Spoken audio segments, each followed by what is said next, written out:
Hello students, welcome again back to the V-lecture series of eSchool on strategic management subject. Today the subject we are going to talk about is on business unit level strategy, chapter 6.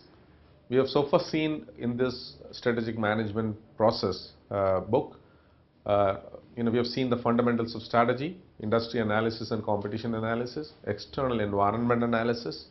We have seen vision, mission, strategy, objectives and goals, and then we have also seen corporate level strategy. So corporate level strategy is first and foremost in the strategy formulation phase, and now we are going to see the business unit level strategy, and the next chapter will be seeing functional unit level strategy. What is a business unit? Business unit is an organization which deals with the profit and loss and the socio-economic impact of the business unit in the overall corporate level. So business units business unit is headed by a CEO, and business units generally have its own vision, its own strategy, its own objectives and goals of making a successful business. So we'll be talking about business unit level strategy following the corporate level strategy. Corporate level strategy is the parent strategy which sits on top of any organization, which has got multiple business units. So we are going to talk about the business unit level strategy today. To understand what are the objectives, we want to understand what is a business unit level strategy, what is Porter's generic strategy framework. Let us understand the framework. How does it help in terms of devising a business unit level strategy for a company across different business units? To evaluate cost leadership, do we go for a cost leadership strategy or a differentiation strategy? So we need to understand both strategies well. So whether your business unit is going for cost leadership or you want to create differentiated products and services. To understand the milestone strategy or framework, this is another framework that we can apply in our business unit strategy, that we'll see how it is going to work. To understand how to choose the right generic strategy for business. So we need to have, what are the other different generic strategies that we can put in place, because no one size fits all. That's what I believe in terms of creating a strategy specific to a business unit.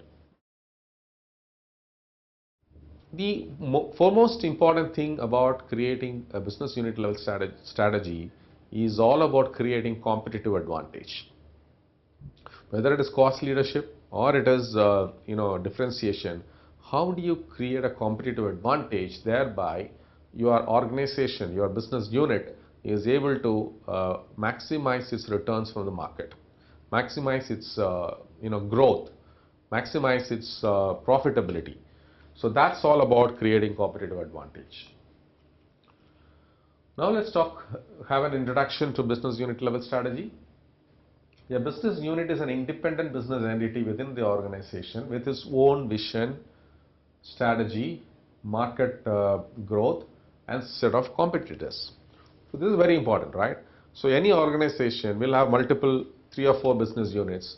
So each and every business unit could be in the related business or in non-related business, or in the same business competing with each other or complementing each other. For example, the airlines industry which I gave, Tata Sons have entered into 2 sets of airlines business, one with AirAsia, the other one with Singapore Airlines. So these 2 businesses are 2 businesses headed by 2 different CEOs, and the charter is different, but they are in the same industry. So business unit is an independent business unit within the company, within the overall corporate. So each will have its own vision and strategy. Here the vision is to how do they get into the market space, which is probably the low cost market. The other one is how to create differentiation in terms of creating more value to its customers through a high-end full-fledged services operator in the airlines industry. Both are in the airlines industry, but they complement each other. Probably the conflict areas could be very narrow and minimal. So I think that's a classic example. We can discuss how these 2 different units can operate with its own identity, with its individuality, with its own vision, strategy and market and set of competitors. You will have different competitors. This low cost carrier can have competition from the likes of Indigo and SpiceJet and Go Air, and the high full-fledged full service carrier can have competition from the likes of Air India and Jet Airways and other global operators. A single firm that operates within one single industry is also considered as a business unit. A single organization within a single business unit, within a particular single business industry, is also called a single business unit. Business strategy is considered with decisions pertaining to the product matrix, product mix, the marketing mix. So each business strategy will have its own marketing strategy, its own product mix, and it can implement a competitive advantage specific for the SBU, particular to that SBU. Let's talk about Porter's generic strategy. How do we create a competitive advantage? The whole thing about business unit strategy is how do we create competitive advantage? Without creating competitive advantage, your company is not going to be progressive, whichever strategy they follow, right? So a competitive strategy is about being different from the rest of the competition.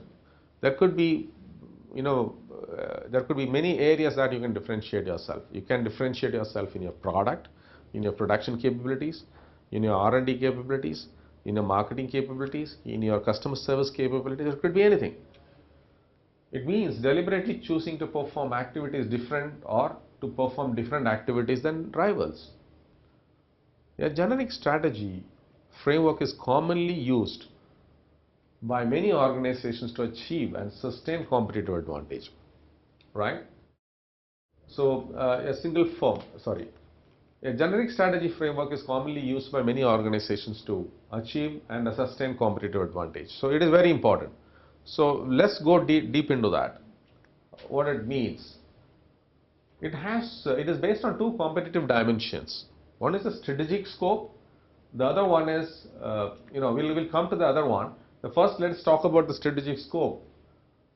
Demand side dimension and look at the size and composition of the market the company is intended to. So you have to look at the market. What is your target segment, right?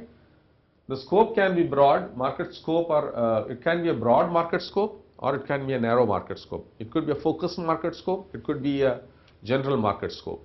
So you have to focus on that. Strategic strength or advantage. It is supply side dimension. So you have a demand side dimension. The other one is supply side dimension. Looks at the core strength and core competency of the firm to differentiate its offerings in the marketplace. It is either cost competency or unique value proposition competency. You go for in supply side, you create, basically you're creating a cost competency or a differentiation, competency. Strategic managers should also determine whether the business unit should compete primarily by a low-cost strategy or focusing on to offer unique products and service through differentiation. So you can have a focused strategy which will create unique differentiated products and services through innovative ideas, product ideas. It could be features, it could be a go-to-market approach, a marketing strategy, or through creating a customer experience center and thereby attracting customers to sign up with you. So those things can be. Flipkart is a good example, how they have differentiated their products, what kind of SLA they deliver in terms of when you order online, what kind of SLA they are able to deliver, and they commit something and then over fulfill the delivery. So those kind of things are there. What kind of turnaround times? So you can have either way the company has to look at a business unit strategy. You want to go the path of low cost or you want to go create differentiation. Let's talk about cost leadership. What is cost leadership? Cost leadership, your company is doing critical mass and a high asset turnover. You are able to use the asset. For example, airlines industry.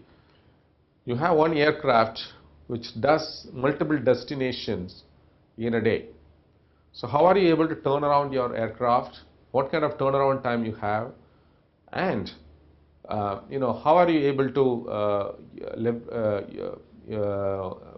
sweat your assets? For example, Southwest Airlines is an example where the capital investment is far, compared to the industry average, their capex investment is far less than what a similar kind of an airlines has for its fleet of operations. Southwest Airlines has less fleet, and they are able to do a fast turnaround of their flights from sector to sector, and in a day they are able to operate multiple routes and multiple sectors, thereby increasing the turnover ratio of their asset. Their asset is aircraft. So they don't have, suppose you are doing, competition is doing 4 sectors in a day, Southwest Airlines was doing 5 sectors in a day, thereby your productivity improvement is 20% or 25%. So thereby you don't have to have equivalent relative number of aircraft in your fleet, so thereby reducing the capital expenditure. So it's a very simple formula. So suppose competition is having 120 flights, you can have only 100 flights. So that still since you're doing 5 flights per day and the same aircraft, the competition is doing 4 per day. So it's a clear competitive advantage strategy. So the business unit strategy, whether it is a low cost or differentiation strategy, it is all about competitive advantage, creating competitive advantage for your company, for your customers, for your employees, for your stakeholders. This approach means fixed costs are spread over a large number of units, so the product or service resulting in a lower unit cost. So that is exactly the reason I gave an example of Southwest Airlines. You are reducing the cost per transaction, cost per service, cost per unit. You are actually leveraging your asset, the fixed cost, to a major extent, to the major possible extent. It is called sweating of assets in telecom parlance. You are sweating the asset more than what the average asset life is or asset turnover is. Achieving low direct and indirect operating costs achieved by producing and offering high volumes of standardized products. So so repeatability is a secret of success for many of such companies. You are able to repeat because you have standardized your product and services. You don't have to recreate it every time. You create it and you multiply it by huge volumes. Control over the supply, procurement chain.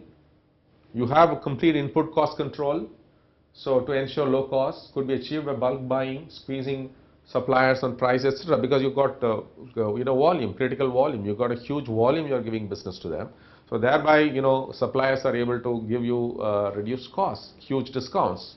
So it's an advantage. Operating cost also is a major advantage for such operators. Shareholder value model. So this is what differentiation is. Differentiation is you're not going after a volume. You're not going after volume of business. You're not going to commoditize the business. You are going into creating a value. You're going to create customer experience. You're going to create shareholder value model. It holds that the timing of the use of specialized knowledge can create differentiation advantage. So companies with people who are highly competent, highly skilled, they bring in completely different value together to the company and utilizes large base of resources that allows an organization to outlast the competitors by practicing a differentiation strategy. Your products are different, like Apple could be an example. Apple has only 2% market share. Samsung mobile phones has 20% market share today, 22%. But Apple, for the product is different, features are different, the experience is different. So people buy, there's a clear segment of people who buy that. But however, Apple also has a strategy for India today. The last 1 year, they have done 1 million mobile handsets, which is phenomenally a great performance by Apple, in the differentiation, strategy segment. Focus or leadership. You want to stay focused on a particular, scope. So you have to describe the scope for which the company should compete based on cost leadership or differentiation. So you have to clearly have a, focused scope by which the company can, focus on this area of business or this area of business. In a narrow focus scenario, company focuses on a few target markets. So you have a broad scope of engagement, then you have a narrow scope of engagement. The narrow scope of engagement where you focus on very specific markets, you know. A focus strategy should target market segments that are less vulnerable and not susceptible to substitutes where competition is weakest to earn above average return on investment. So this is very important. A focus strategy should, you have a, for example, the Johnson & Johnson focused on baby care products. I don't think any other company focused on baby care products. It's a very focused differentiation strategy there. You know, Johnson & Johnson, it came with a lot of, new products and for the baby care segment. So they are focusing on a very, target market segment. They are less vulnerable, more susceptible, not susceptible, right? No, people don't, I have not seen much of companies competing with Johnson & Johnson baby care products. So it's a good example where competition is weakest or there is no competition, much competition there. So you have above average return on investment for your, company, your corporate. What is the generic strategies? Porter's generic strategy is good, but it cannot be applied in all scenarios, right? No one size fits all.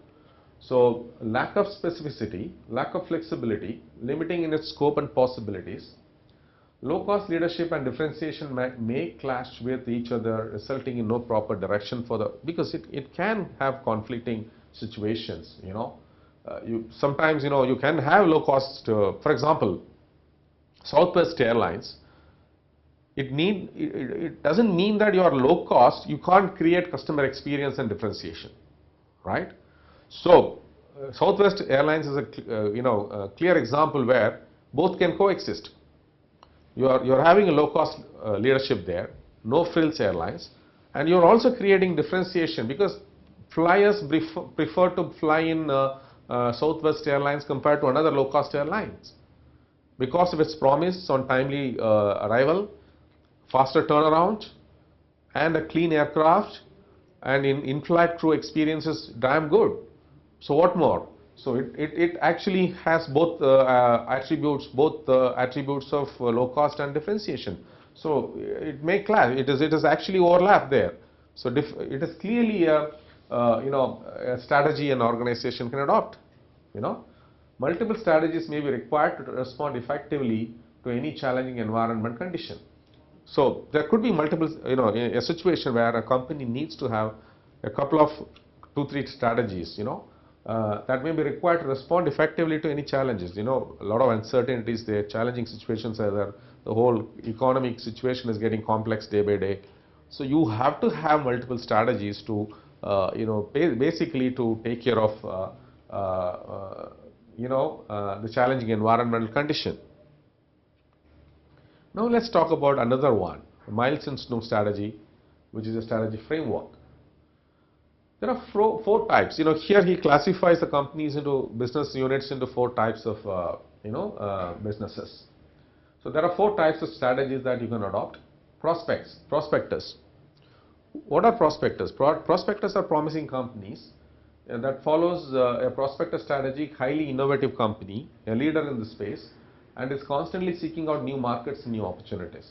The orientation of a company is towards growth and risk taking. So they are innovative, they are entrepreneurial, they are risk taking, they are towards for high growth kind of strategy. So they are completely in the leader space. Defenders, organization that follows the defender strategy, concentrates in protecting its current markets, little possessive, little protective, maintaining stable growth and serving its current customers. So they're happy, serving their customers. They take a status quo kind of an approach, and which is okay. It's a stability kind of strategy combined with the business unit strategy, which is a defender strategy. An analyzer, he is very explorative. This company analyzes look for stability and flexibility, with an attempt to capitalize on the best of the prospector and defender strategy. It's a combination of these two. This company is both prospector type and it can coexist in a particular company. Reactor, an organization that follows a reactor strategy has no consistent strategic approach. It always reacts. Market changes happen, They're not proactively ready for market changes.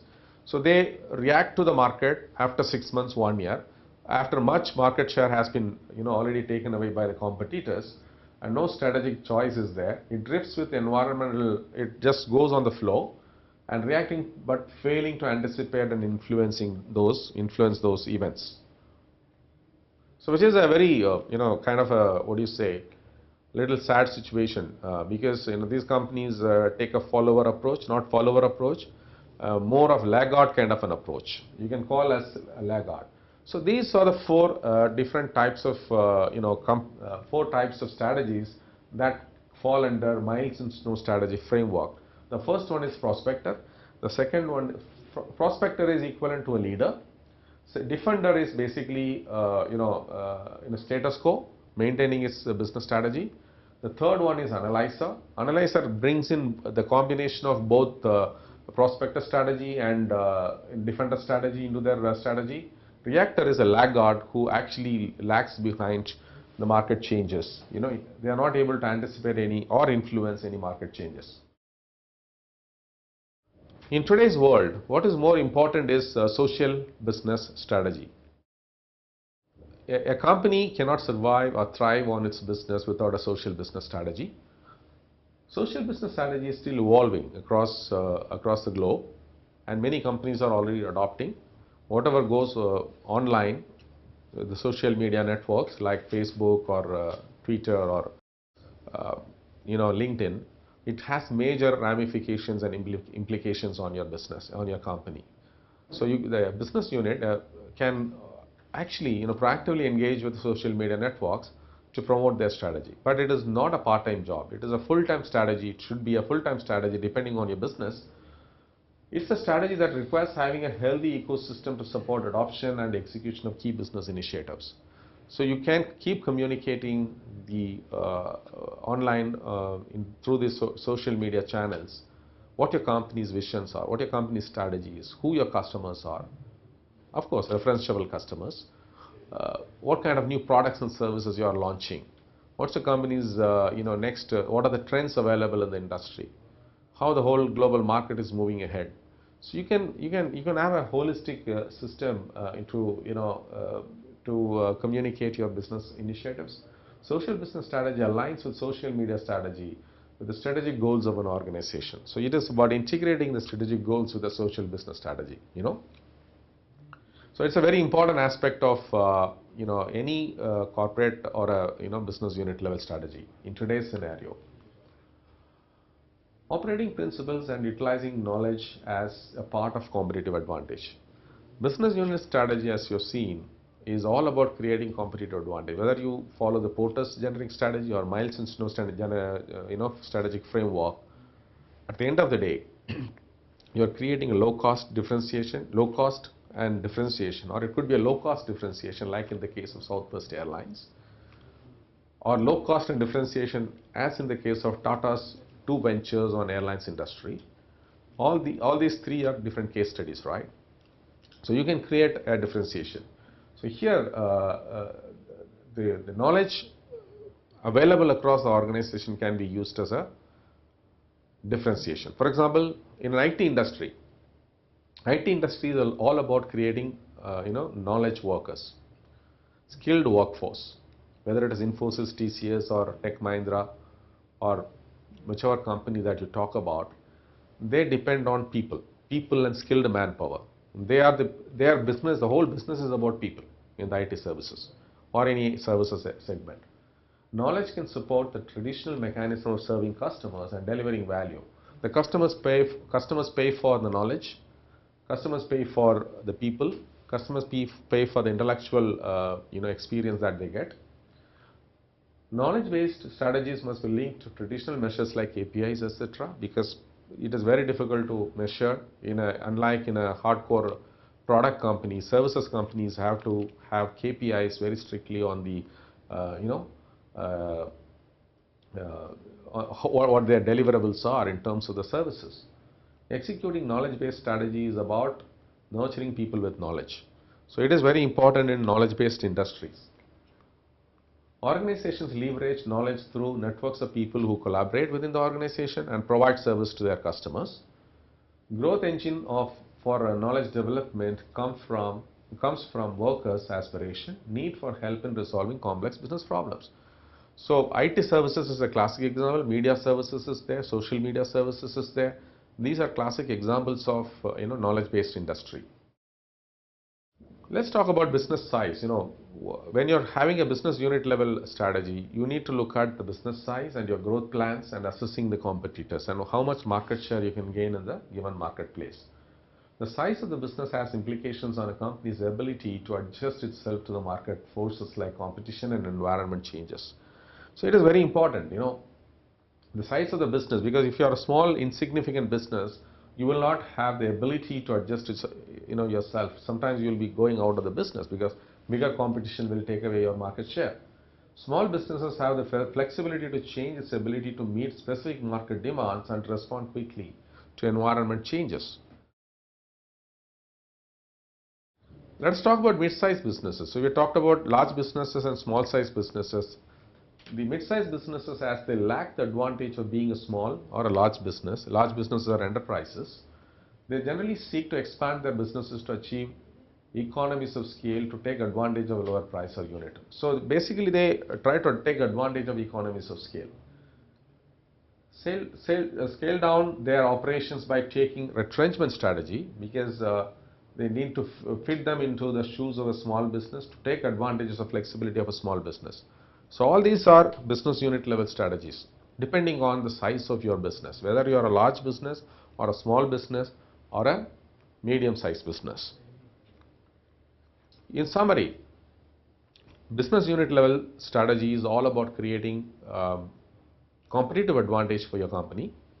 What kind of competitive advantage you need to create in your marketing strategy or in your go-to-market strategy or product strategy or service strategy, whether it is a low-cost strategy or differentiation strategy, or it is a low-cost plus differentiation strategy, whether it is a focus strategy or it is a leadership strategy.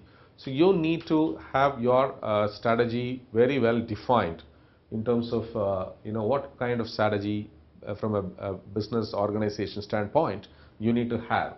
Strategic managers must determine how the business unit needs to compete effectively in the marketplace. So first of all, you need to define what are the parameters that will define in terms of whether you want to be a low cost or a differentiation strategy. What kind of parameters you need to define and understand clearly to compete effectively in the marketplace. Each approach has its own advantages and disadvantages, but it has to be customized. There is no one size that fits all. Every business is unique. If you are a large business, small business or a medium business, you need to have a customized strategy even from the big picture of a generic strategy or Porter strategy or Miles and Snow. Miles and Snow is probably one of the best fit that you can talk about, whether you are a prospector or a defender or an analyzer or a laggard. So you can choose the appropriate strategy for your business. So choosing the appropriate strategy depends on how your business, what are the needs of your business unit and what are the parameters that you need to look at. Each business unit has its own business unique strategy based on its combination of resources, because you have resources that are limited. You are limited by your resources, whether it is financial resources or people resources or technology resources. There is no generic strategy that can be applied straight. That's why I said there is no generic strategy that fits all companies. So you need to create your own unique strategy. So this brings us to the end of this particular chapter, and I would like to thank you all for your patient listening. If you have any questions, you can always come back to me. Thank you so much.